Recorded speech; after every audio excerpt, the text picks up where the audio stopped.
வள்ளிமலை திருப்பதி மற்றும் நிரஞ்சனி விவேக். இதுக்கு நடுவர் திரு பலம் கதிரேசன் அவர்கள். பெண்கள் தனக்கான கனவுத்துடன் பட்டிமன்றத்தில்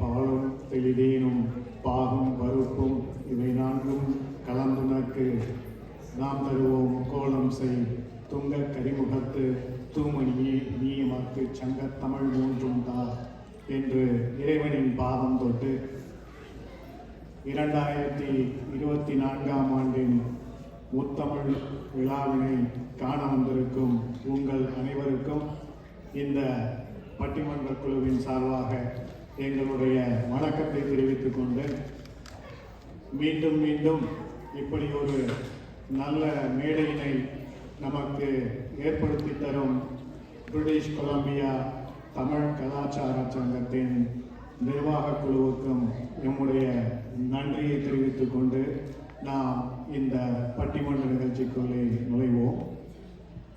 இன்றைய பட்டிமன்றத்தின் தலைப்பு கனேடிய வாழ்க்கையில் ஓய்வு பெற்றால் வாழ்க்கை இன்பமா இன்னலா என்பதுதான். தற்போது நிலைமையில் பொருளாதார நிலைமையில் எப்படி ஒருவன் ஓய்வு பெற முடியும் என்ற கேள்வி உங்களுக்குள் வரலாம். ஓய்வு பெறுவது என்பது 40 வயதிலும் செய்யலாம், 50லும் செய்யலாம், 70லும் செய்யலாம். அது அவரவருடைய வசதிக்கு ஏற்ப தனிநபர் எடுக்க வேண்டிய முடிவு. ஆனால் இன்றைய தலைப்பு கனேடிய வாழ்க்கையில் ஓய்வு பெற்றால் நாம் எல்லோருமே கண்டிப்பாக ஒரு நாள் ஓய்வு பெறத்தான் வேண்டும். ஓய்வு பெற்றால் வாழ்க்கை இன்பமா இன்னலா என்பதை பற்றி பேசுவதற்காக இங்கே மிகச்சிறந்த 6 பேச்சாளர்கள் வந்திருக்கிறார்கள். கனடாவிலே 8 மில்லியன் மக்கள், அதாவது 20% 65 வயதை தொட்டவர்களாக இன்றைய நிலையிலே இருக்கிறார்கள்.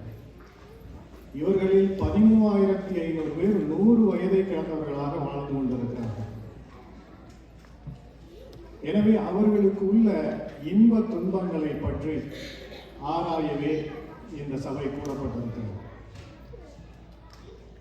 அந்த காலத்துல ஓய்வு பெற்றவர்கள் பார்த்தீங்கன்னா ஒரு மஞ்சள் பையை இப்படி கையில் வச்சுக்கிட்டு காலையில் எழுந்திரிச்சு அங்கிட்டு கிட்ட நடந்துக்கிட்டு போறவர்கள்லாம் குறைபாடிட்டு இரவு நேரத்தில் ஒரு டேப் ரெக்கார்டர் ஆன் பண்ணி மயக்கமா கலக்கமா மனதிலே குழப்பமா அப்படின்னு ஒரு சோகமான பாட்டை தனக்கு தானே போட்டுக்கிட்டு அப்படி வாழ்ந்த காலங்கள்லாம் மாறி இப்போ மஞ்சள் பைக்கு பதிலாக ஒரு மஞ்சள் ட்ரௌசர் போட்டுக்கிட்டு டேப் ரெக்கார்டர் பதில் ஏற்பாடை காதில் மாட்டிட்டு அப்படி பந்தாவா டெஸ்லாவோ இல்லை பென்ஸோ அப்படி கன்வெர்ட் பைக்லேயோ வாழ்க்கையை என்ஜாய் பண்ணுற காலமாக இப்போ வந்துடுச்சு.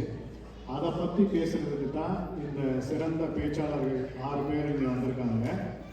அவர்கள் பேசும்போது தயவுசெய்து நீங்கள் அவர்களுக்கு உங்களுடைய கரகோஷங்களையும் பாராட்டுக்களையும் தெரிவித்தால் அவர்களுக்கு மிகவும் உதவியாக இருக்கும் என்று நம்புகிறேன். நாம் நிகழ்ச்சிக்குள் நுழைவதற்கு முன்னால் நான் அவர்களை உங்களுக்கு அறிமுகம் செய்திருக்கின்றேன். இன்பமே என்கின்ற அணியிலே முதலாவதாக பேச வருபவர் திருமதி மீனாட்சி அருணாச்சலம் அவர்கள்.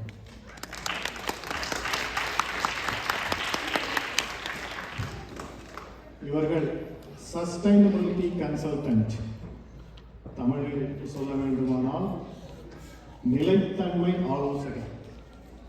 இவருக்கு கனடாவில் இதுதான் பட்டிமன்றத்தில் முதல் மேடை. இருந்தாலும் சிங்கப்பூர், துபாய், இந்தியா போன்ற நாடுகளிலே சிறு வயதிலே நிறைய மேடைகளிலே அனுபவத்தை பெற்றுக்கொண்டுதான் உங்கள் முன்னே இங்கே பேச காத்திருக்கிறார். அவருக்கும் நம்முடைய வாழ்த்துக்களை தெரிவித்துக் கொள்கிறேன்.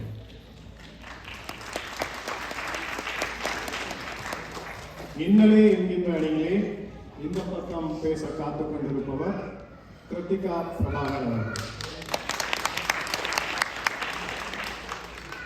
இவரும் கணிப்பொறி துறையிலே தான் வேலை செய்து கொண்டிருக்கிறார். சென்ற வருடம் கவியரங்கத்திலே கலந்து கொண்டு உங்களை எல்லாம் மகிழ்வித்திருந்தாலும் பட்டிமன்றத்திற்கு இவருக்கும் இதுவே முதல் மேடை. எனவே உங்களுடைய சப்போர்ட் அவருக்கு கண்டிப்பாக தேவைப்படுகிறது. இவர் தமிழ் பாடசாலையின் ஆசிரியராக உதவி செய்து கொண்டிருக்கிறார் என்பது குறிப்பிடத்தக்கது.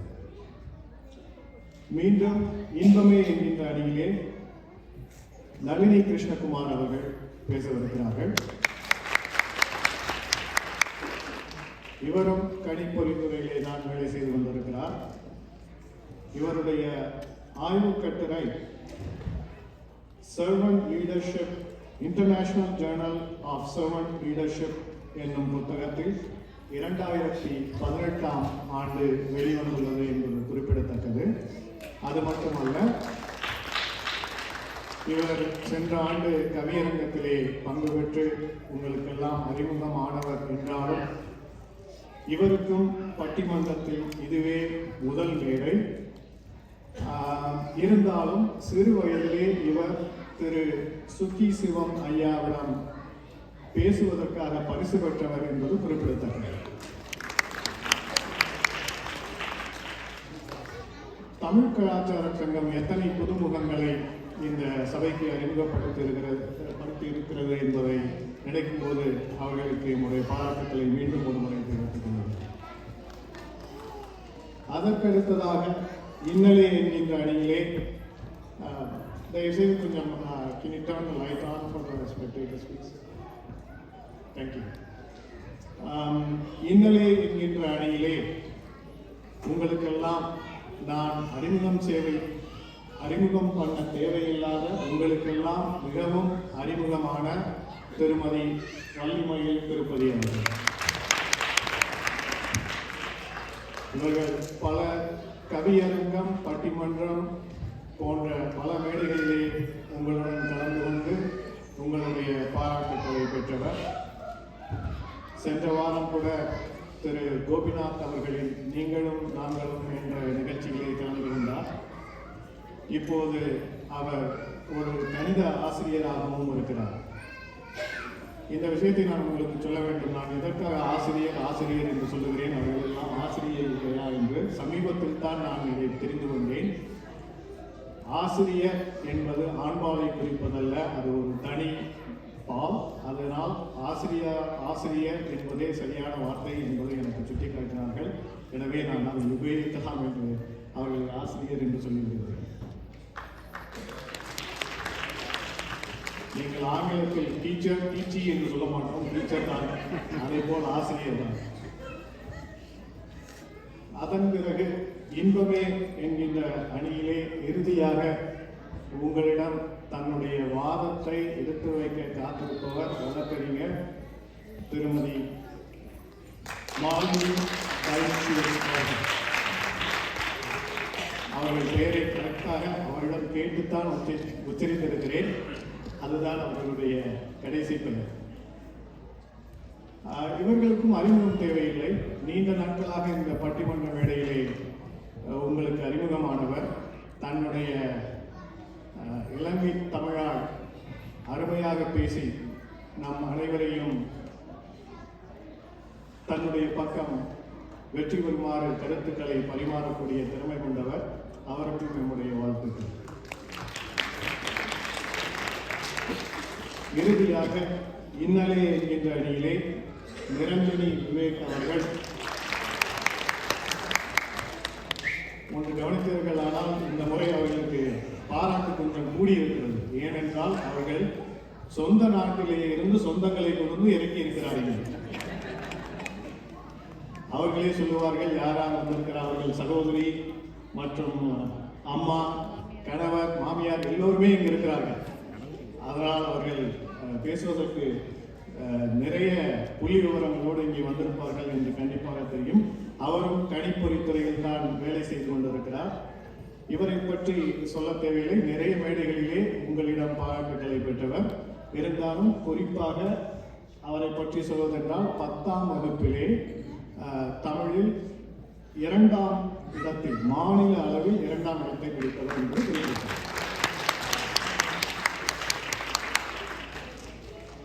நமக்கு கொடுக்கப்பட்டிருக்கும் நேரம் குறைவு என்பதால் நாம் உடனடியாக நிகழ்ச்சிக்குள் செல்லலாம் என்று நினைக்கின்றேன். கெனேடிய வாழ்க்கையில் ஓய்வு பெற்றால் வாழ்க்கை இன்பமே என்கின்ற அணியை துவக்கி வைக்க வருகிறார் திருமதி மீனாட்சி அருணாச்சலம்.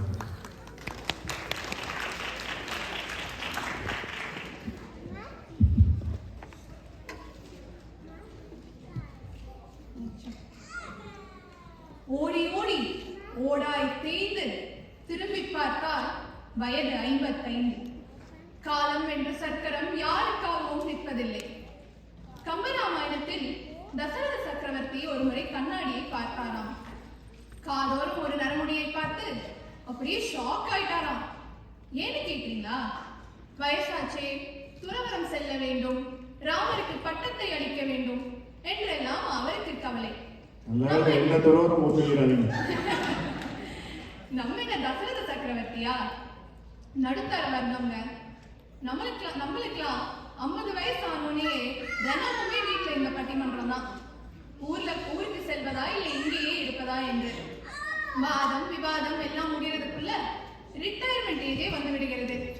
நடுவரும் அதான் யோசிச்சாரு போல, அதான் இதே தலைப்பா கொடுத்துட்டாரு. பணி ஓய்வு பெற்ற பிறகு வாழ்வதற்கு கனடாவே சிறந்த இடம், இங்கேயே இன்பமே என்று பேச வந்துள்ளேன். என் பெயர் மீனா. வாய்ப்பளித்த தமிழ் கல்ச்சுரல் சொசைட்டி, மதிப்பிற்குரிய நடுவர் அவர்கள், சக பேச்சாளர்கள் மற்றும் இங்கு குழுமி இருக்கும் அனைவருக்கும் என் முதற்கண் வணக்கங்கள். பணி ஓய்வு பெற்ற பிறகு நம் முன் நிற்கும் மாபெரும் சவால் பணம். என்னதான் நாம் ஓய்வு திட்டங்கள் தீட்டியிருந்தாலும் வருமானம் நின்று போவது ஒரு பெரும் குழப்பம் தானே. வள்ளுவர் கூறுகிறார், பொருள் எல்லாருக்கு உலகில்லை என்று. அப்படியானால் ஓய்வு பெற்றவர்கள் சுதந்திரமாகவும் தன்னம்பிக்கையாகவும் வாழ்வதற்காக கனடா அரசு பற்பல திட்டங்களை தீட்டியிருக்கிறது. Canada pension plan, old age security என்ற சிபிபியை தாண்டி ஒரு மாத கட்டணம், கேரண்டீட் இன்கம் சப்ளிமெண்ட் குறைந்த வருமானம் உள்ளவருக்கு, ஒர்க் பிளேஸ் பென்ஷன் பிளான். இதில் சிபிபி மற்றும் ஓஏஎஸ் விலைவாசி ஏனினாலும் பாதிக்கப்படாது என்பது ஒரு சிறப்பு அம்சமாகும்.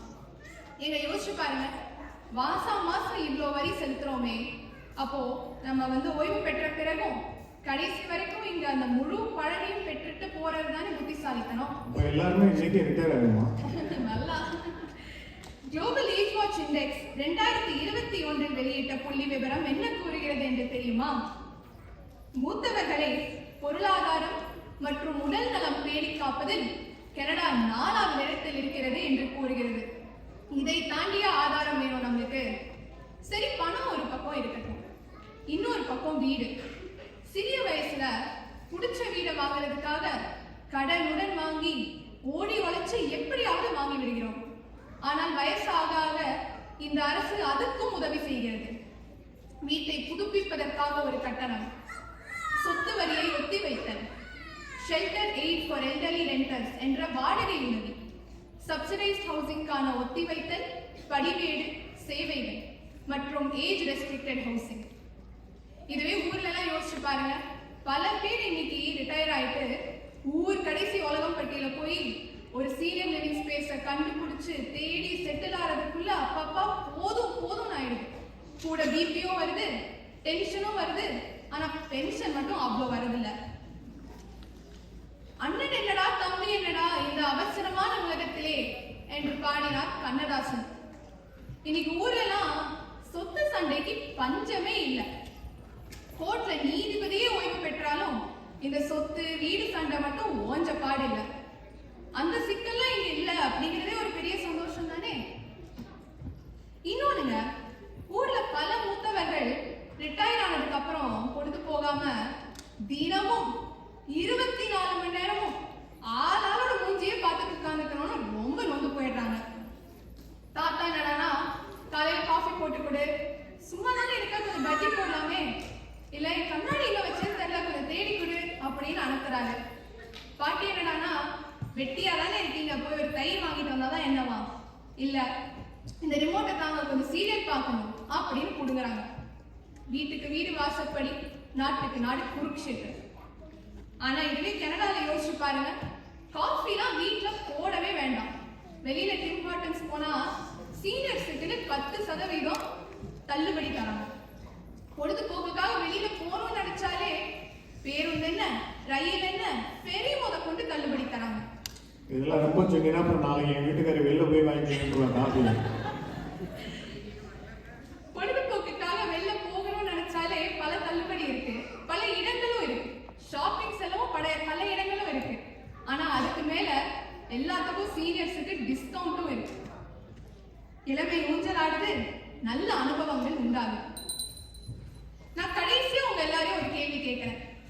ஒரு நல்ல நாட்டுக்கு என்ன அடையாளம்?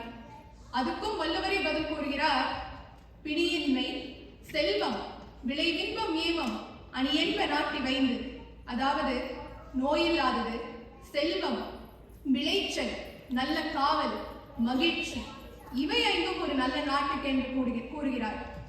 ஆக உள்ளங்கையில் வெண்ணெயை வைத்துக் கொண்டு நெய் கலைந்தார் போல் இத்தனை சிறப்பம்சங்கள் கொண்ட கனடாவில் ஓய்வு பெற்று முதியவர்கள் சந்தோஷமாகவும் ஆரோக்கியமாகவும் ஆனந்தமாகவும் அவர்களுடைய சன்செட் இயர்ஸை கழிக்கலாம். இதையே தீர்ப்பாக வழங்க கேட்டுக்கொண்டு நடுவர் அவர்களிடம் கேட்டுக்கொண்டு வாய்ப்பளித்தமைக்கு நன்றி கூறி விடைபெறுகிறேன். நன்றி, வணக்கம்.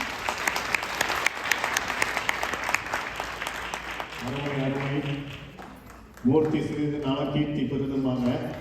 அது மாதிரி இவங்க கனடாவுக்கு வந்து 1 இயர் தான் என்னமோ ஆகுதுன்னு நினைக்கிறேன். அதுக்குள்ளே இவ்வளோ இன்ஃபர்மேஷன் ரிட்டைர்மெண்ட் பிளானிங் ஃபாஸ்ட்டாக கொண்டாடுறாங்க. நம்மளாம் இப்போ தான் ரிட்டைர்மெண்ட் பற்றியே திங்க் பண்ணாங்க. That's good. அடுத்ததாக இன்னலே என்கின்ற அணியிலே திருமதி கிருத்திகா பிரபாகர்.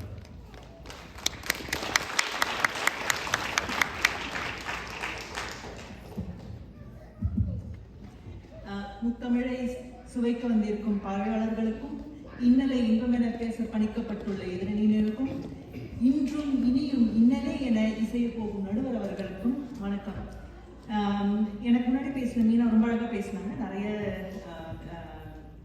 புள்ளி விவரங்கள்லாம் சொன்னாங்க. அவங்களோட தகவலுக்கு 2 மட்டும் நான் பதில் கூற விரும்புகிறேன். சிபிபி கனேடியன் பென்ஷன் பிளான் ஓய்வூதியம் பற்றி பேசினாங்க. 2024 அதிகபட்சமாக கிடைக்கக்கூடிய தொகை சிபிபியில் 1364. 2023 சராசரியாக கிடைச்சது வந்து $750. இது நீங்கள் வந்து இணையதளத்தில், அரசாங்க இணையதளத்தில் போய் பார்த்தீங்கன்னா உங்களுக்கே தெரியும். இந்த $1500 வச்சு நம்ம வந்து மின்சார கட்டணம், மளிகை, சமையல், எரிவாயு, அப்புறம் வந்து செல்ஃபோனு, இன்டர்நெட்டு, இது அத்தனையும் சமாளிக்கணும். இது வந்து 65 வயதினருக்கு, 65க்கு முன்னாடி ஓய்வு பெறணும்னு நீங்கள் நினைச்சீங்கன்னா இது கூட கிடைக்காது. இதை விட கம்மியாக தான் கிடைக்கும். 70 வயசுக்கு மேலே அதிகமாக கிடைக்கும். ஆனால் பல்லு 3 பேருக்கு பக்கோடா எதுக்கு நடுவில்?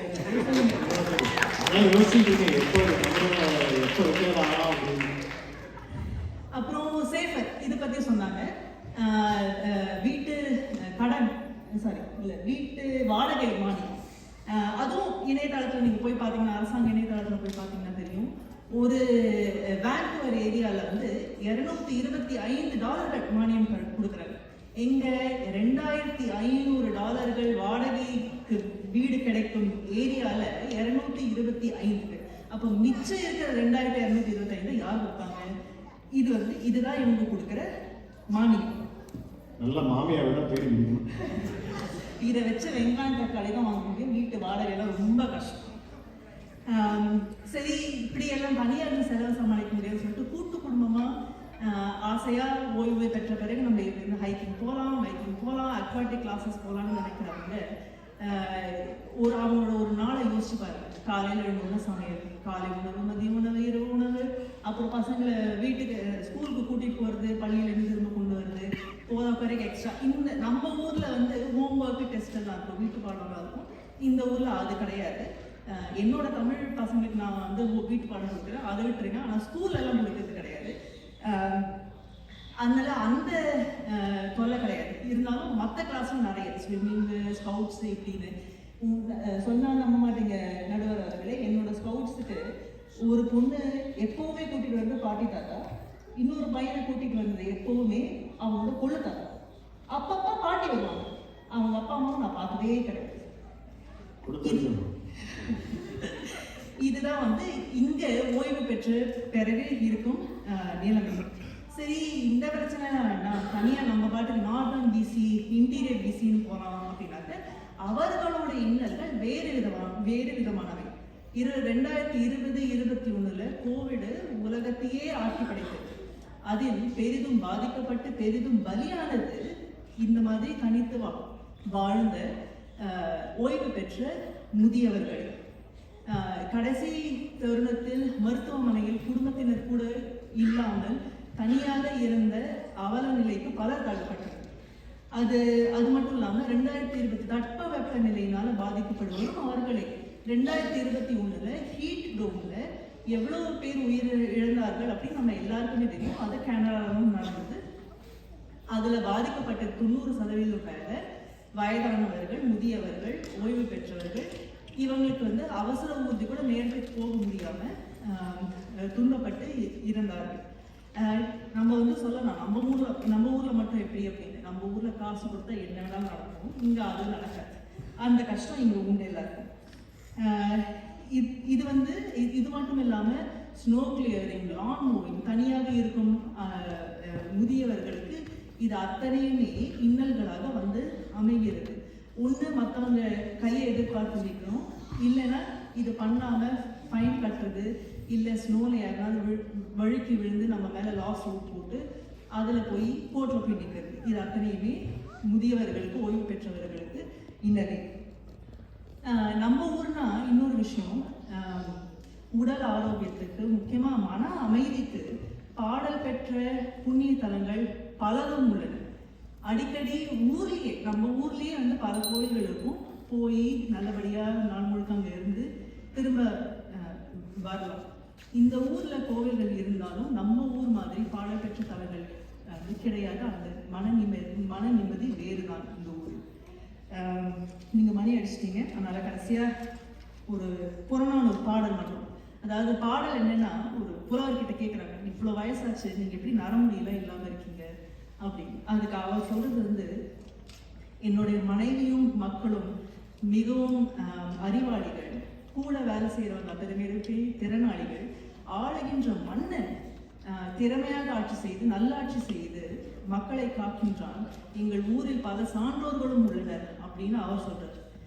நம் நடுவர் அவர்களை நீங்க யாரெல்லாம் கேட்டு பாருங்க, ஊர்ல 10 வருஷம் முன்னாடி ஊர்ல இருந்துச்சு எவ்வளோ கருன்னு நீண்ட முடியோட கூந்தலோட இருப்பேன். இப்ப என்னோட கூந்தலோட நிறத்தையும் பாருங்க, சைஸையும் பாருங்க. நல்லபடியா தீர்ப்பு கொடுப்பீங்க அப்படின்னு நம்பி விடைபெறுகிறேன். நன்றி, வணக்கம். நான் கொஞ்ச நேரம் யோசித்தேன், நமக்கு ஏன் தாடியெல்லாம் நிறைக்க ஆரம்பிச்சிச்சு. அது அப்புறமா வீட்டுக்கு போய் பேசுங்க. நல்லா பேசுனீங்க, முடிவில் பார்ப்போம். அடுத்து வந்து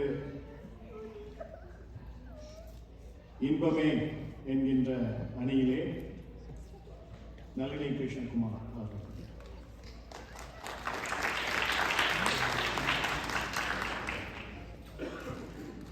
அனைவருக்கும் மாலை வணக்கங்கள்.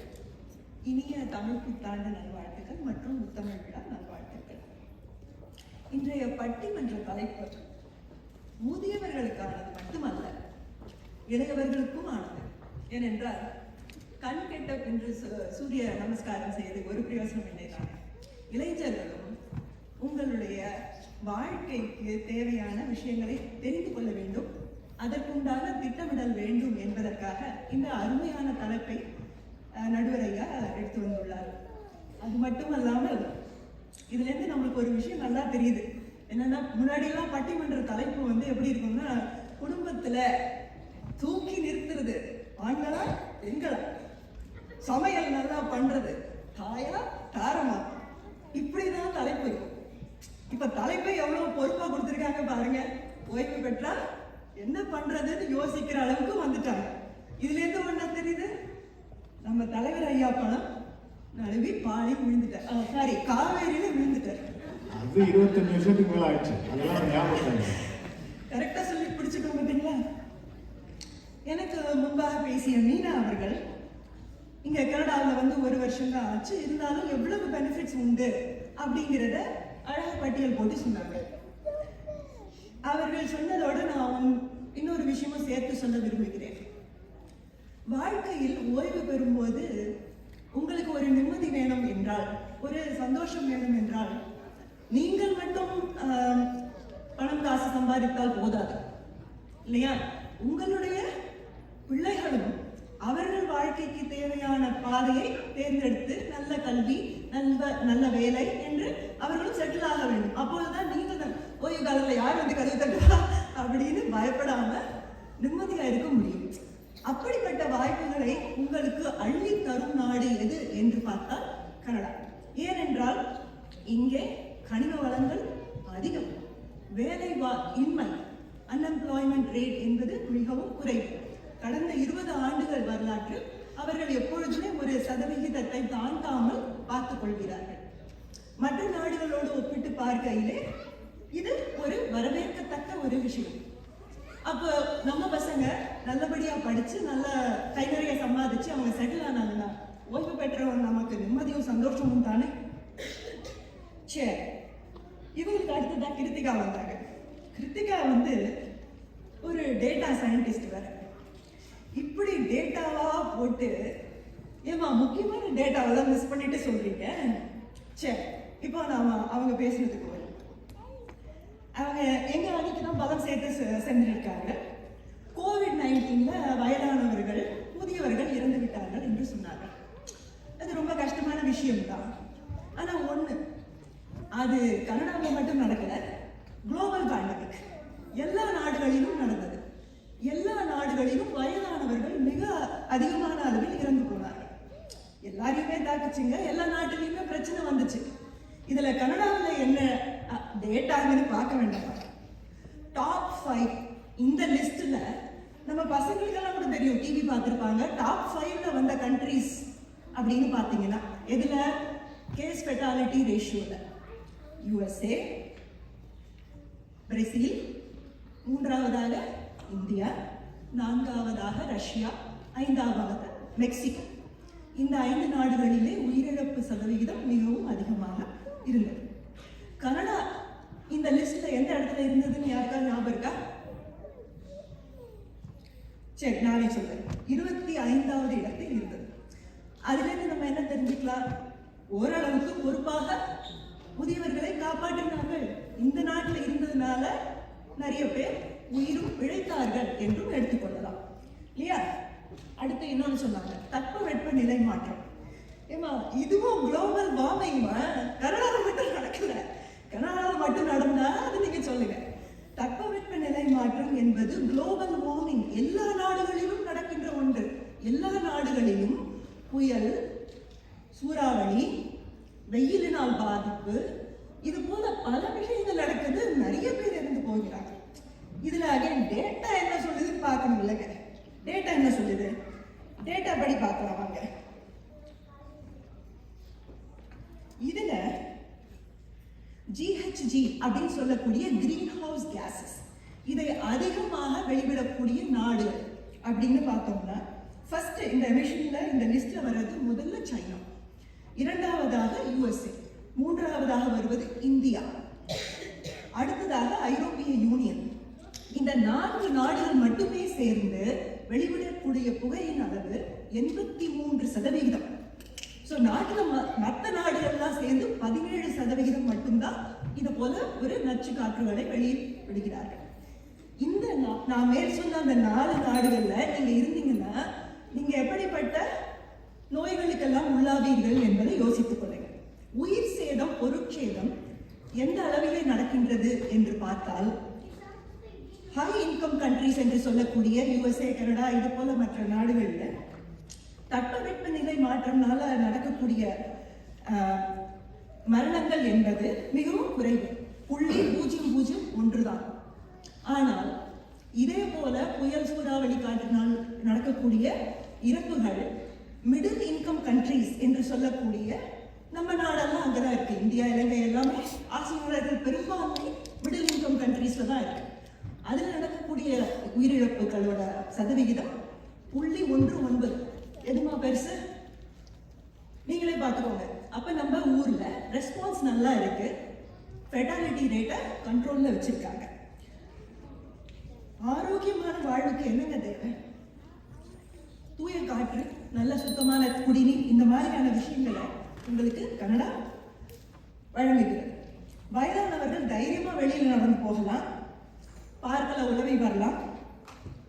ரோட்டோரம் போயிட்டு இருந்தவரை யாரோ இடிச்சுட்டாங்க, ஸ்கூட்டர்ல விழுந்துட்டாரு, பாத்ரூம்ல தவறி விழுந்துட்டாரு, இறந்துட்டாரு அப்படின்லாம் சொல்ற விஷயங்களை நம்ம ஊர்ல கேள்விப்பட்டிருக்கோம். அந்த மாதிரி அன்அவாய்டபிள் டெத்ஸ் எல்லாம் இந்த ஊர்ல கிடையாது. தைரியமா வெளியில போகலாம். எல்லாவற்றுக்கும் மேலாக இந்த ஊர்ல உங்களுக்கு லைஃப் எக்ஸ்பெக்டன்சி அப்படின்னு சொல்லக்கூடிய நம்ம நடுவர் சொன்னாரு, இங்க 100 வயசுக்கு மேல நிறைய பேர் இருக்காங்க அப்படின்னு. ஸோ இந்த நாட்டுல கனடாவில இருக்கக்கூடிய சராசரி வயது அப்படின்னு பார்த்தீங்கன்னா 82 வயது வரைக்கும் சராசரி உயிர் வாழக்கூடியது. அதனாலதான் உங்களுக்கு ரிட்டையர்மெண்ட் ஏஜை தள்ளி 70 வயது வரைக்கும் கொடுத்துருக்காங்க. ஏன்னா நீங்க இன்னும் கொஞ்சம் பொருள் சேர்த்து வைக்கலாமே அப்படின்னு. அவங்க எல்லாம் காஃபி செலவு முதல் கொண்டு எல்லாம் கனடாவே கொடுக்கணும்னு எதிர்பார்க்கறாங்க. நீங்களும் கொஞ்சம் சேர்த்து வைக்கணுங்க. எல்லாமே சிபிபியில மட்டும் பண்ண முடியாது. அதனாலதான் உங்களுக்கு 70 வயசு வரைக்கும் நீங்க எவ்வளவு முடியுமோ உழைச்சுக்கோங்கன்னு சொல்றாங்க. இதே நீங்க இந்தியாவில் இருந்தீங்கன்னா உங்களோட உயிர் வாழக்கூடிய சதவிகிதம், சராசரி சதவிகிதம் 68 தான். ஸோ இங்கே இருந்தீங்கன்னா 20 வருஷம் கூட இருப்பீங்க, அங்கே இருந்தீங்கன்னா 20 வருஷம் கம்மியாக தான் இருப்பீங்க. நல்லா யோசிச்சுக்கோங்க எந்த நாட்டில். மணி 2வது அடித்து விட்டேன். ஸோ அதனால வாய்ப்புக்கு நன்றி கூறி எனக்கு அடுத்ததான் வள்ளிமயில் வருவாங்க. அவங்க வந்து சொந்த ஊர் தான் மகிழ்ச்சின்னு பேசியிருக்காங்க அப்படின்னு கேள்விப்பட்டேன். நல்ல யோசிச்சு கவனிச்சுக்கோங்க அவங்க சொல்றத. சொந்த ஊர்ல மகிழ்ச்சி தான், நாங்க இல்லைன்னு சொல்லவே இல்லை. இந்த ஊர்ல இன்னல் இல்லை அப்படின்றதுதான் எங்களுடைய வாதம். அதை சொல்லிவிட்டு நிரஞ்சனிக்கும் ஒன்று, அடுத்து இல்லை நீங்க பேசுறது 2 பேர் இருக்காங்க, யோசிச்சு பேசுங்க. வேணும்னா எங்க சைடு கட்சி மாறிக்கலாம், கட்சி தாவெல்லாம் ஒன்றும் பிரச்சனை இல்லை, அதனால மாறிக்கலாம் என்று சொல்லி வாய்ப்புக்கு நன்றி கூறி விடைபெறுகிறேன். எலெக்ஷன் சமயத்தில் க்ளோசர் எலெக்ஷன் கட்சிக்காரர்கள் எல்லாம் பேன் பண்ணிட்டாங்க. அது மாதிரி இப்போ இங்கே அதுவும் பேன். உங்ககிட்ட இருந்து எங்கிட்ட எழுந்திரிச்சு போய் உட்காந்து முடியும். இருந்தாலும் நளினி சொன்னது மாதிரி இப்போ வள்ளிமயில் வந்து அவர்களுடைய வாதங்களை எடுத்ததுக்கு காத்திருக்கிறார்கள். வாங்க.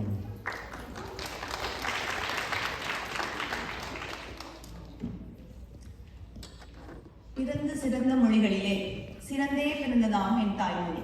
என் தாய்மொழியாம் தமிழ் மொழிக்கு முதல் கண் வணக்கம்.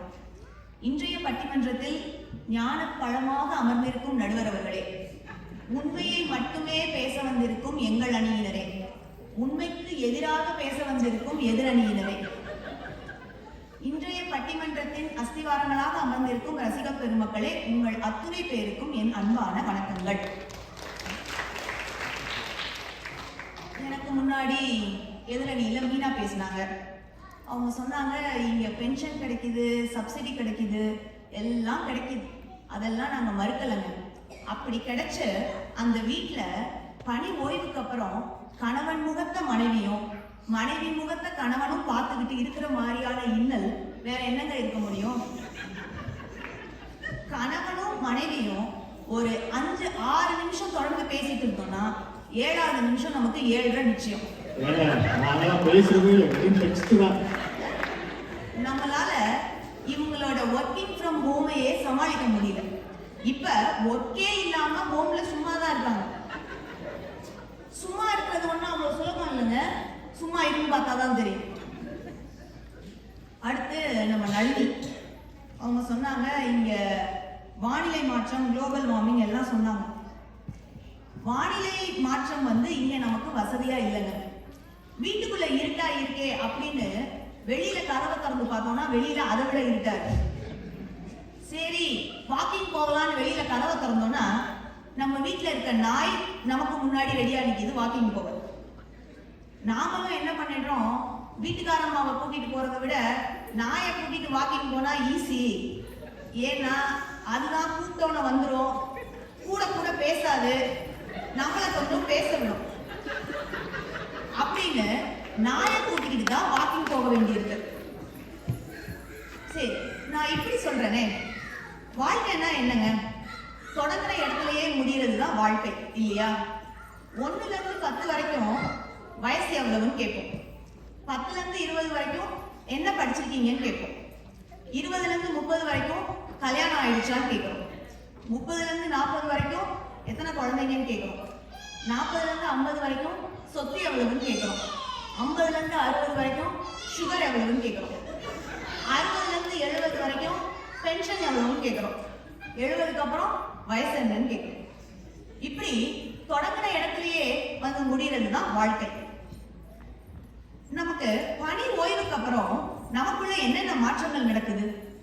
மறதி, பயம், தனிமை, இது 3ம் அதிகமாயிடுது. மறதி, இங்க இருக்கக்கூடிய ஹெல்த் கேர் சிஸ்டம் நம்மளை மறக்க செய்கிறது. நம்ம மூட்டு வலிக்கு அப்பாயின்மெண்ட் புக் பண்ணா முதுகு வலி வந்ததுக்கு அப்புறம் தான் அப்பாயின்மெண்ட் கூப்பிடுவாங்க.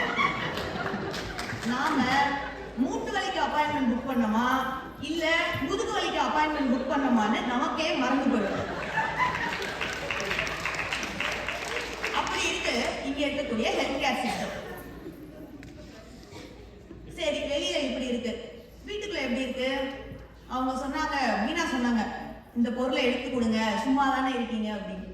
தான் தொலைத்த பொருளை தாமாகவே தேடிக்கொள்ள முடியாமல், பொருளை தேடாமல் கொண்டாட்டியை தேடுபவர்கள் தான் ஆண்கள். இப்படி இருக்க ஆண்களுடைய நிலைமை. மனைவிக்கு என்ன வருத்தமா இருக்கு? நம்ம சமைச்சதை கணவன் பாராட்ட மாட்டேங்கிறாரே அப்படிங்கிற கவலை. சரி, வேலைக்கு போய்கிட்டு இருந்த காலத்துலதான் நம்மளுடைய சமையலை கணவர் பாராட்டல. இப்போ பிஸியும் இல்ல, பசியும் இல்ல, சும்மாதான் இருக்கும். இப்ப கூட நம்ம கணவர் நம்மளுடைய சமையலை பாராட்ட மாட்டேங்கிறாரேன்னு வருத்தம். அன்னைக்கு அப்படித்தான் ஒரு வீட்டுல ஒரு கணவருக்கு அவரோட கெட்ட நேரமோ என்னவோ தெரியல, அன்னைக்கு தான் ஞாபகம் வந்திருக்கு, ஐயோ நம்ம மனைவி வந்து நம்மளுடைய சமையலை பாராட்ட சொல்றாளே அப்படின்னு சொல்லிட்டு, இன்னைக்கு நீ வச்ச சாம்பார் ரொம்ப சூப்பர்மா அப்படின்னு சொல்லியிருக்காரு. அந்த அம்மாவுக்கு பயங்கர கோபம். ஏன்னா அன்னைக்கு அந்த அம்மா சமைக்கவே இல்லை, அது அவங்க ஃப்ரெண்டு வச்ச சாம்பார். அன்னைக்கு தான் நடுவர் அவர்களே எனக்கு யோகாவுக்கும் யோகத்துக்கும் வித்தியாசம் தெரிஞ்சு. நீங்க அமைதியா இருந்தா யோகா, உங்க மனைவி அமைதியா இருந்தா அதுதான் யோகம். இப்படி இருக்குங்க மறதியோட நிலைமை நமக்கு. அடுத்தது பயம். எனக்கு எப்போ யோகம் அடிக்கும்னே தெரிய மாட்டேங்குது. சரி, அடுத்தது பயம். புலி காட்டுல இருக்கும்போது கூட தனியா தைரியமா இருக்குங்க. அதையே ஒரு கூண்டுல போட்டுட்டோம்னு வச்சுக்கோங்களேன், பயந்து ஒரு ஓரமா இருக்கும். அது மாதிரிதான் பணியில இருக்கும்போது இருக்கக்கூடிய தைரியமும் துணிச்சலும் ஓய்வு பெற்ற பிறகு நம்ம கிட்ட இருக்கிறது இல்லை.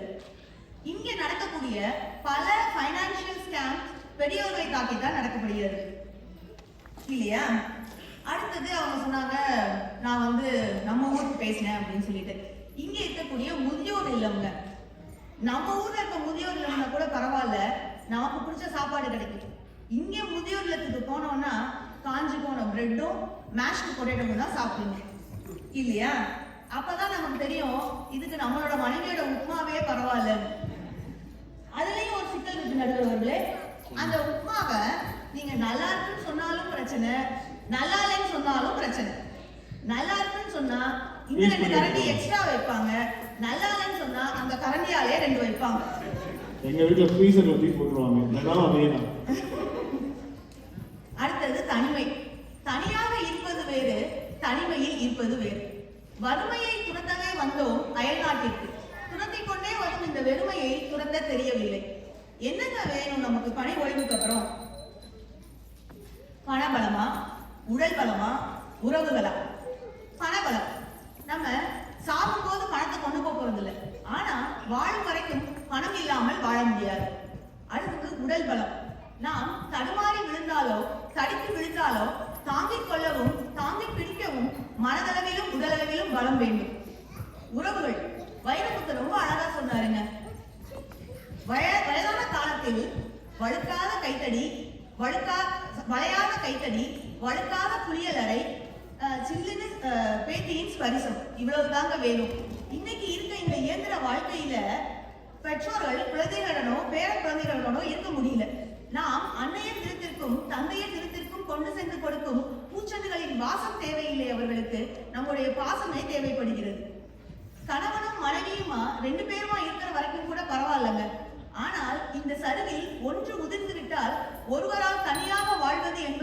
மிகவும் கடினம். நேசிக்க யாரும் இல்லை என்ற போதுதான் யோசிக்க வைக்கிறது வாழ்க்கை. அதனால பணி ஓய்வுக்கு அப்புறம் பணபலம், உடல் பலம், உறவு இது மூன்றுமே அவசியம். ஆனால் இந்த மூன்றும் சற்று குறைவாகத்தான் கிடைக்கிறது. அதனால கனேடிய வாழ்க்கையில் பணி ஓய்வுக்கு பிறகு வாழ்க்கை இன்னலே இன்னலே என்று கூறி நடுவர் இவ்வளவையும் கேட்டுக்கொண்டு சும்மா இருக்க மாட்டார். ஏனென்றால் சும்மா இருப்பது அவ்வளவு சுலபமில்லை என்று அவருக்கு நன்றாக தெரியும். நல்ல தீர்ப்பை தருவார் என்ற நம்பிக்கையோடு நன்றி பாராட்டி அமர்கிறேன். நன்றி, வணக்கம். கண்டிப்பாக இவ்வளவு கேட்டதுக்கு அப்புறம் ரிட்டையர்மெண்ட் வரைக்கும் பற்றி யோசிக்கவே கூடாது.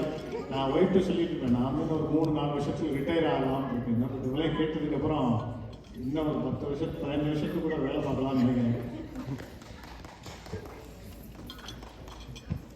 இறுதியாக இன்பமே என்கின்ற அணியிலே திருமதி மாலினி டைனசியஸ் அவர்கள்.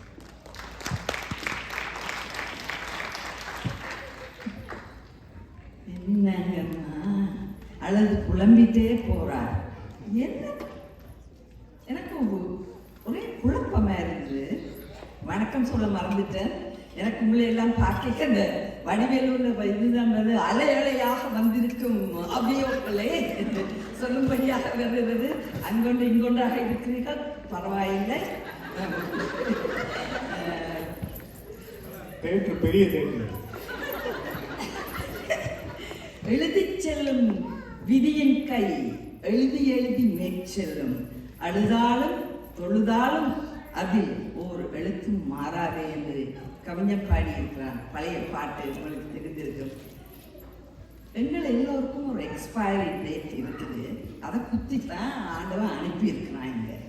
நம்மளால மாற்ற முடியுமா? இயலாது. ஒரு நடுவரே சொல்லிவிட்டார், இது ஒரு படிப்படியான மாற்றம்.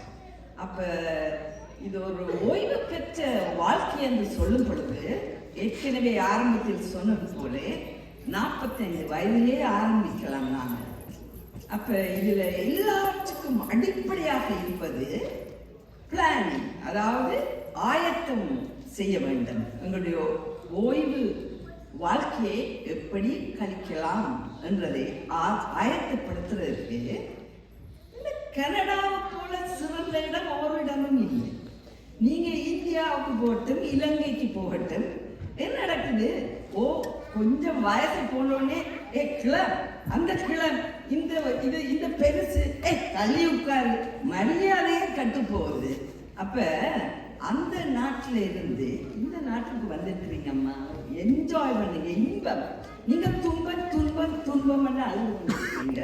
உங்களோட கைக்குள்ளாக ஸ்லிப் பண்ணிக்கும் போது, நழுவி கொண்டு போது உங்களோட வாழ்க்கை நீங்க இப்பவே அரவணைத்துக் கொள்ளுங்கள்.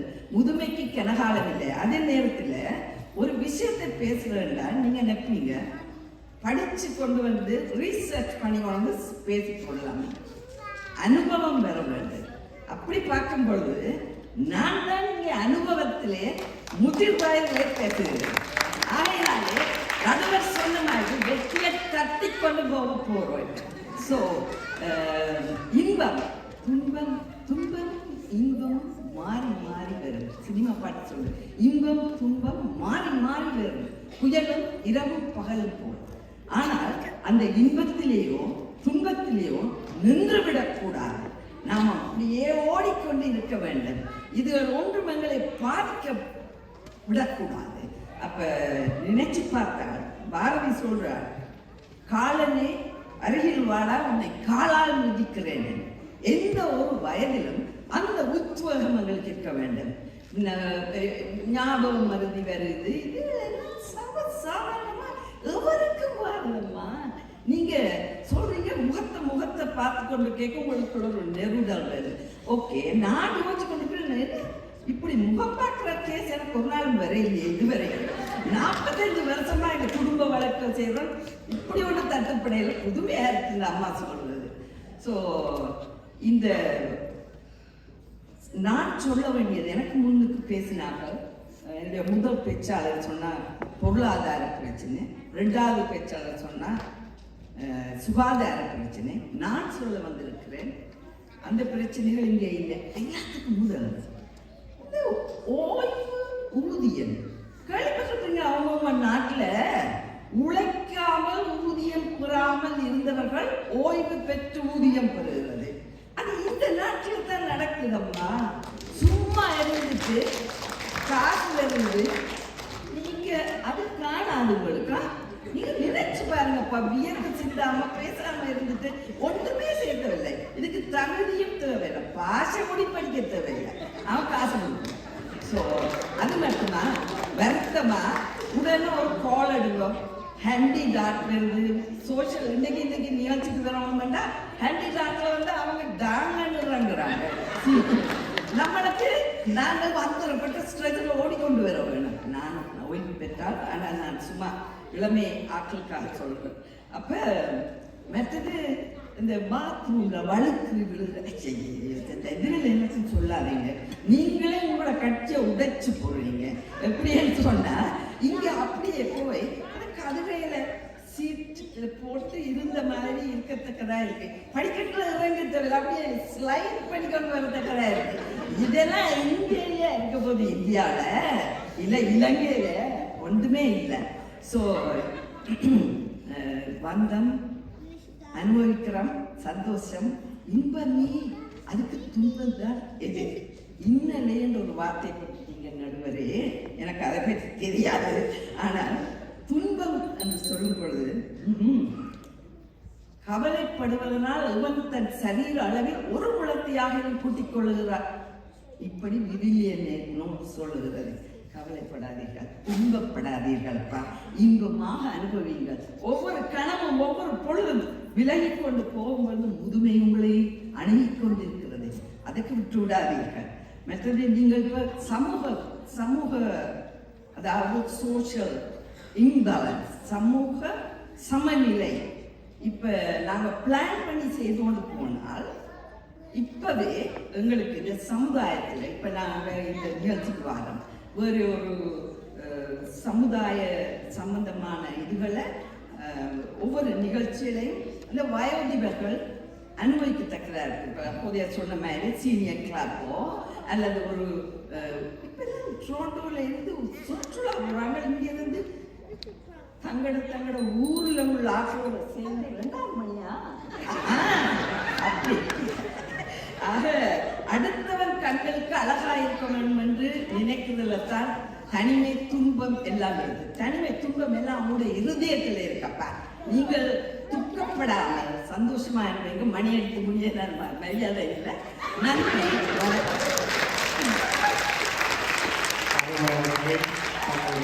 மாதாவின் பெருமையை மிக அழகாக வெளிப்படுத்தினார்கள். அவர்களுக்கு பதிலளிப்பதற்கு காத்திருக்கிறார் திருமதி நிரஞ்சனி விவேக் அவர்கள்.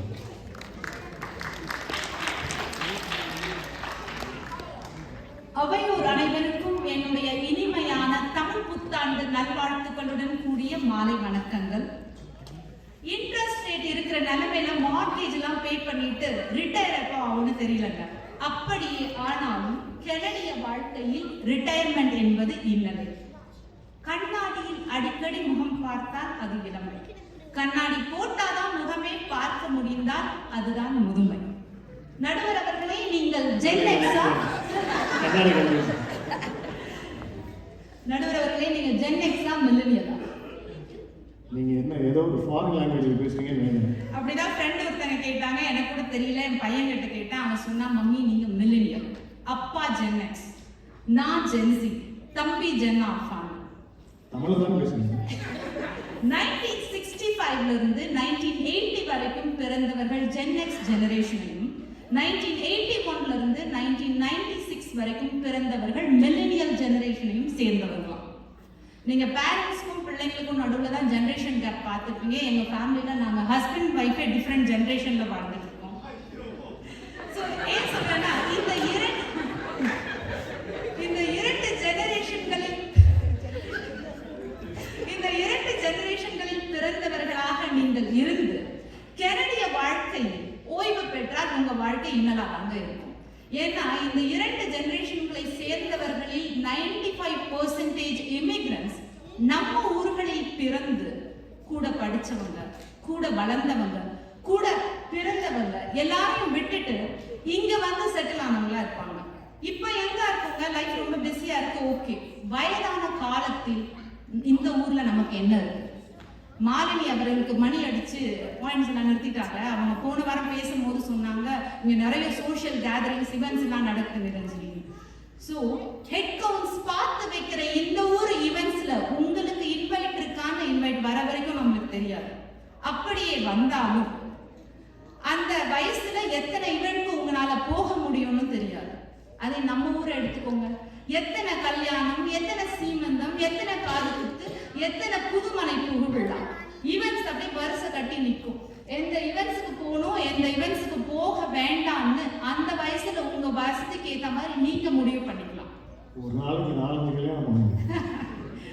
ஹாய், ஹலோ, எப்படி இருக்கீங்க அப்படின்னு ஃபார்மலா கேட்டு மங்களா நடக்கிற இந்த ஊர் ஈவெண்ட்ஸை விட உண்மையான கரிசனத்தோட சொந்த பந்தங்கள் சூழ நடக்கிற நம்ம ஊர் ஈவெண்ட்ஸ் அந்த வயசுல இனிமையா இருக்கும். நடுவர் அவர்களே, உங்களுக்கு பிடிச்ச கம்ஃபர்ட் ஃபுட் என்ன? நான் ஒரு க்ளூ கொடுக்குறேன், என்ன கண்டுபிடிக்கிறீங்களா? சொல்லுங்க. அரிசி பாதி உளுந்து பாதி சேர்ந்து செய்த கலவை நான், உள்ளே மாவு வெளியே கல்லு, கடித்து பாரு பல்லு.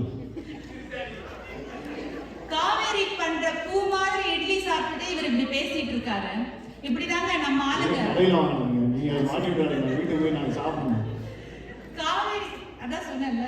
சோ நம்ம ஆளுங்க வந்து வாய்க்கு ருசியா நம்ம ஊரு சாப்பாடு சாப்பிட்டு பழகிட்டு வயசான காலத்துல அந்த சாப்பாடு கிடைக்காம அதை செய்யறதுக்கு உடம்புல தெம்பும் இல்லாம கஷ்டப்படுற அவஸ்தை இருக்கு பாருங்க. அது நம்ம கிச்சன்லயே ஒருத்தங்க வந்து நமக்கு பிடிச்ச ஹெல்தியான நம்ம ஊரு சாப்பாடை செஞ்சு கொடுத்துட்டு கூட மாட கொஞ்சம் ஹெல்ப் பண்ணிட்டு போறதுக்கு ஒரு ஆள் இருந்தா எவ்வளவு வசதியா இருக்கும். அந்த வசதி இந்த ஊர்ல இருக்கா? அதே நம்ம இங்க பிராக்டிக்கலா திங்க் பண்ணி பாருங்க. இங்க இருக்கவங்கள எத்தனை பேரு வயசான காலத்துல நம்ம பிள்ளைங்களோட போய் இருக்க போறோம். அப்படியே இருந்தாலும் நம்ம பிள்ளைங்க வேற ஊருக்காரங்களை கல்யாணம் பண்ணிட்டா பூ மாதிரி இட்லி இல்ல நடுவரவர்களே, கல்லு மாதிரி இட்லி கிடைக்கிறது கூட ரொம்ப கஷ்டம். வேணா சரே டிஃபன் சர்வீசஸ்ல நானும் பட்டர் பன்னீர் வேணா கிடைக்கலாம். Jokes apart, I want to mention about ரெண்டு பேரை பத்தி நான் சொல்லணும்னு நினைக்கிறேன். ஒருத்தங்க வந்து சாண்டி மார்ட், இன்னொருத்தங்க Patricia Rush. December 13, 2023 CTV news Sandy Mart அவர்களுடைய ஸ்டோரியை கவர் பண்ணியிருப்பாங்க. 66 வயதான சாண்டி மார்ட் நீல ப்ராப்ளம் வந்து அவங்களுடைய ஃபேமிலி டாக்டரை பார்க்க போகும்போது அவர் அவுட் ஆஃப் சர்வீஸ் போயிட்டதுனால அடுத்த ஃபேமிலி டாக்டர் கிடைச்சு அதுக்கான ட்ரீட்மெண்ட் எடுக்கிறதுக்கு கிட்டத்தட்ட 8 மாதம் வெயிட் பண்ண வேண்டியது இருந்திருக்கு. மே 2020 ஹிப் ரிப்ளேஸ்மெண்ட் சர்ஜரி பண்ணணும்னு பெட்ரிஷியா ரஷ் அவர்களுக்கு டயக்னோஸ் பண்ணியிருக்காங்க.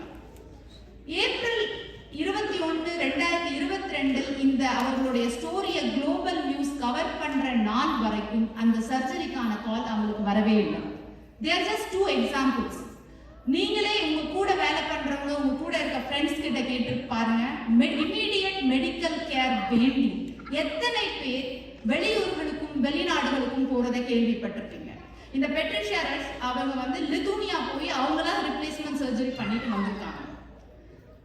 சரியான சமயத்தில் கிடைக்காத ஹெல்த் கேர் இலவசமாக இருந்து என்ன பயன்? அவங்க வந்து எதிரணியில வந்து நிறைய புள்ளி விவரமா கொடுத்து எல்லாமே பேசிட்டு இருந்தாங்க. அவங்க சொல்ல மறந்த ஒரு புள்ளி விவரம், 2021 நடந்த சென்சஸ் நிலவரப்படி எல்ஆர்டி பீப்புளோட எண்ணிக்கை 12% உயர்ந்திருக்கிறதா. அவர்களுடைய ப்ரொஜெக்ஷன் படி 2046 2.5 million people will be there in Canada, elderly people ஓட கவுண்ட். இப்போ இருக்கிற பாப்புலேஷனுக்கே அவங்களால ஹெல்த் கேர் சரியா கொடுக்க முடியலையே, நமக்கெல்லாம் வயசாகிற காலத்துல என்ன நிலைமை? இந்த ஊரோட தட்பவெப்ப நிலையில யங்ஸ்டர்ஸா இருக்கவங்களுக்கே சேட் மாதிரியான சீசனல் அஃபெக்டிவ் டிசார்டர் வருதுன்னு சொல்றாங்க. வயசானவங்களுக்கு இந்த தட்பவெப்ப நிலையினால வரக்கூடிய நோய்களை பத்தி நினைச்சு பாருங்க. பார்ட்னர்ஸ் 2 பேரும் ஒழுங்கா இருக்க வரைக்கும் ஓகேங்க.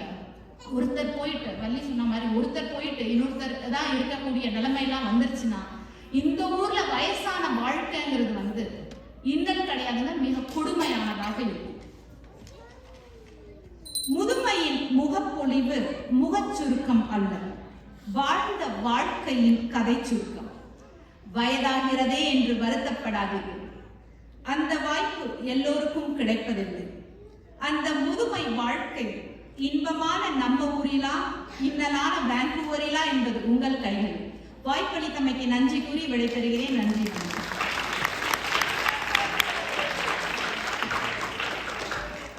அருமை நிரஞ்சனி. இது தீர்ப்பளிக்க வேண்டிய நேரம். 6 பேச்சாளர்களும் மிக அருமையாக தன்னுடைய கருத்தினை இங்கே எடுத்து வைத்து சென்றிருக்கிறார்கள். நான் இந்த பக்கம் சாயும் நேரத்திலே இவர்கள் இங்கிட்டு இழுத்து விடுகிறார்கள். நான் இங்கிட்டு சாயலாம் என்று நினைக்கும் போது இவர்கள் இங்கிட்டு இழுத்து விடுகிறார்கள். எனவே இப்போது இந்த பக்கம் தீர்ப்பளிப்பது என்பது ஒரு புதிராகவே இருக்கிறது. எனவே தீர்ப்புக்கு முன்னால் நாம் சிறிது இவர்கள் கூறியவற்றை ஆராய்வோம். குறிப்பாக 2 பக்கத்திலும் பொருளாதாரம், சமுதாயம் மற்றும் உடல் நலம் போன்ற 3 முக்கிய விஷயங்களை குறித்து தன்னுடைய வாதங்களை எடுத்து வைத்தார்கள்.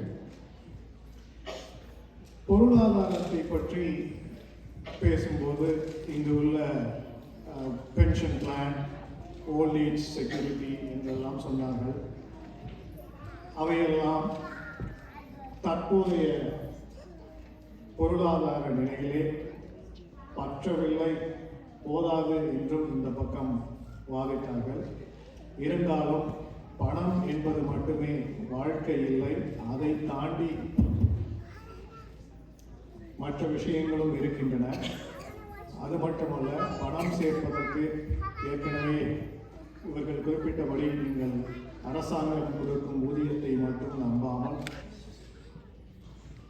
இளமையாக இருக்கும் பொழுதே RRSP, TFSA போன்ற நல்ல திட்டங்களிலே உங்களுடைய பணங்களை சிறிது சேமித்து வைத்தீர்களானால் கண்டிப்பாக பொருளாதார சிக்கல்கள் இந்த ஊரில் இருக்க முடியாது. எனவே அதையும் நாம் சிறிது கருத்திலிருந்து ஒதுக்கி வைத்துக் கொள்ளலாம். அடுத்து சமுதாய சிக்கல்கள் பற்றி கூறினார்கள். இதில் தான் முக்கியமாக நிறைய இன்பங்களும் இன்னல்களும் இருக்கின்றன. ஒவ்வொருவரும் நாம் இதை தனிப்பட்ட முறையிலே அவரவர்கள் குடும்ப சூழ்நிலைக்கு ஏற்ப இதை யோசித்து நாம் முடிவெடுக்க வேண்டும். கோவில்கள் எல்லாம் இங்கே இப்போது நிறைய இருக்கின்றன வயதானவர்களுக்கு. ஆனால் அவர்களுக்கு அங்கு சென்று வர வசதி இருக்கிறதா என்று யோசித்தோமானால் அது இன்னும் வரவில்லை. நாளடைவில் நம்மளுடைய மக்கள் தொகை இங்கே கூடும் அளவிற்கு டொரண்டோ போல் நாமும் அந்த வசதிகளை இங்குள்ள முதியோர்களுக்கு கண்டிப்பாக செய்து தர முடியும். இந்த தமிழ் சங்கம் அதற்கான முயற்சிகளை எடுத்துக்கொண்டிருக்கிறது என்பது எனக்கு கண்டிப்பாக தெரியும். ஒரு நாள் அதற்கு வழிபிறக்கும் என்று நம்புகிறேன். கண்டிப்பாக வயதானவர்களுக்கு இங்கு உள்ள குளிர், ஸ்னோ எல்லாம் கொஞ்சம் சிரமம் தான். ஹாலிஃபேக்ஸில் பார்த்தீங்கன்னா ஸ்னோ தள்ளி ஹார்ட் அட்டாக்ல இறந்தவங்க எண்ணிக்கை தான் நார்மலாக இறந்தவங்களோட அதிகம்னு சொல்கிறாங்க. ஸோ கண்டிப்பாக அந்த சிக்கல்கள் இங்கு உள்ள வயதானவர்களுக்கு இருக்கிறது. ஆனால் அதே சமயம் இங்கு உள்ள மக்கள், உதாரணமாக எங்கள் வீட்டிற்கு பக்கத்திலே வயதானவர்கள் இருக்கிறார்கள். அவர்களுக்கு ஸ்னோ தள்ளுவதற்கு எங்களுக்கு நேரமில்லை, நான் உண்மையை ஒப்புக்கொள்ள வேண்டும். எங்கள் வீட்டுக்கு பக்கத்தில் இருப்பவர்கள் சில சமயம் ஸ்னோ தள்ளி விடுவார்கள். எனவே அப்படிப்பட்ட உதவிகளை செய்வதற்கும் இந்த ஊரில் தான் மனிதர்கள் இருக்கிறார்கள். அவர்கள் இருக்கும் வரை இங்கு உள்ள வயதானவர்களுக்கு கண்டிப்பாக எந்த சிரமமும் இருக்க போவதில்லை. அதேபோல் உடற்பயிற்சி செய்வதற்கு, குறிப்பாக நாம் தமிழர்களை பற்றி பேசினோமானால் இங்கு நிறைய வாய்ப்புகள் இருக்கிறது. குறிப்பாக நான் சொல்லிக்கொள்ள நினைப்பது என்னவென்றால், ஊரிலிருந்து தங்களுடைய குழந்தைகளை பார்த்து கொள்ளுவதற்காக வயதானவர்களை, பெரியவர்களை இங்கே கூட்டி வருகிறார்கள். அது நல்ல விஷயம்தான். அவர்கள் 1 மாதம் 2 மாதம் பேர குழந்தையுடன் சந்தோஷமாக இருப்பார்கள். அதன் பிறகு அவர்களுக்கு வாழ்க்கை, சொந்த நாட்டை பற்றி ஞாபகம் வந்துவிடும். அதற்காக அவர்களுக்கு நீங்கள் என்ன செய்ய வேண்டும் என்றால், அவர்களுக்கு பிடித்தமானவற்றை நீங்கள் அவர்களுக்கு செய்து தர வேண்டும். அவர்களுக்கு என்று ஒரு நேரம் ஒதுக்க வேண்டும். அவர்களுக்கு பிடித்தமான அவர்கள் கோவிலுக்கு செல்ல வேண்டுமானால் அதற்கு உங்களால் முடியவில்லை என்றால், இப்போதெல்லாம் ஊபர் எல்லாம் வந்துவிட்டது, நீங்கள் அதை ஏற்பாடு செய்து நீங்கள் போய் வாருங்கள் என்று சொல்லி அவர்களையும் மகிழ்ச்சியாக வைத்திருப்பீர்களானால், அவர்களுடைய ஓய்வு காலத்திலே அவர்கள் நிச்சயமாக இந்த கனேடிய மண்ணை விரும்பி இங்கு நீண்ட காலம் உங்களுடன் இருந்து சந்தோஷமாக இருப்பார்கள் என்பது என்கிறது. உடல் நலம் பற்றி பேசினாங்க. இதிலும் நிறைய சிக்கல்கள் இருக்கிறது. கண்டிப்பாக நாம் ஒப்புக்கொள்ள வேண்டிய உண்மை, நமக்கு இன்று ஒரு பிரச்சனை என்று சென்றால் நமது நாடுகளிலே உடனடியாக அந்த சிகிச்சையை பணம் கொடுத்தால் செய்து விடலாம். ஆனால் இங்கே நீங்கள் அதற்கு 3 மாதங்களோ 6 மாதங்களோ காத்திருக்க வேண்டி இருக்கிறது. சில சமயங்களில் வள்ளிமை சொல்லியது போல் நீங்கள் எதற்காக சென்றீர்கள் என்று உங்களுக்கே மறந்துவிடும். சில சமயங்களில் இங்கே தவறுதலான ஆபரேஷன்ஸும் இங்கே நடந்திருக்கிறது. நமக்கு தெரிந்தவர்களுக்கு கூட அது நடந்திருக்கிறது. எனவே அந்த சிக்கல்கள் எல்லாம் இருக்கிறது. இதுவும் ஒரு நாள் கண்டிப்பாக மாறும் என்ற நம்பிக்கை எனக்கு இருக்கிறது. கனடா ஒரு வல்லரசு நாடு. கண்டிப்பாக இதற்கான தீர்வுகளை அவர்கள் எடுத்துக்கொண்டுதான் இருப்பார்கள். கண்டிப்பாக மக்கள் தொகை கூட கூட இங்கு உள்ள வசதிகளும் கண்டிப்பாக பெருகும்.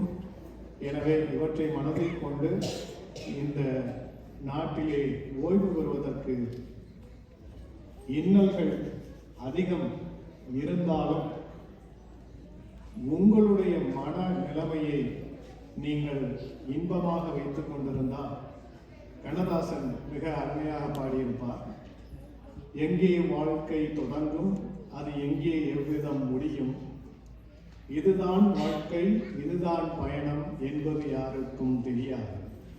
பாதையெல்லாம் மாறி வரும், பயணம் முடிந்துவிடும், மாறுவதை புரிந்து கொண்டால் மயக்கம் தெளிந்துவிடும். எனவே ஓய்வு பெற்ற வாழ்க்கை இன்பமா இன்னலா என்பது ஓரளவு அவரவர் கையில் இருந்தாலும், வயதானவர்கள் வாழ உலகத்திலேயே 4வது இடமாக கனடா இருப்பதால் மீனாட்சி அவர்கள் கூறியது போல, கனேடிய வாழ்க்கையில் ஓய்வு பெற்றால் வாழ்க்கை இன்பமே என கூறி வாய்ப்புக்கு நன்றி கூறுகிறேன்.